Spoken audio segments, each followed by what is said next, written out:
I'm Mrs. Lilit. Today we will learn biotechnology through tempeh production.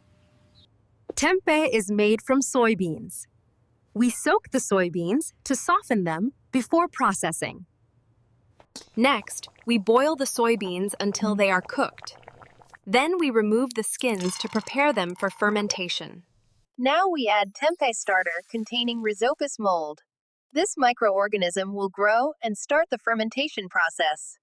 The soybeans are wrapped and left to ferment. The mold grows and binds the soybeans together. After fermentation, the soybeans form solid tempeh. The white layer shows healthy mold growth. Tempeh is a simple example of biotechnology in daily life. Can you name other foods made with fermentation?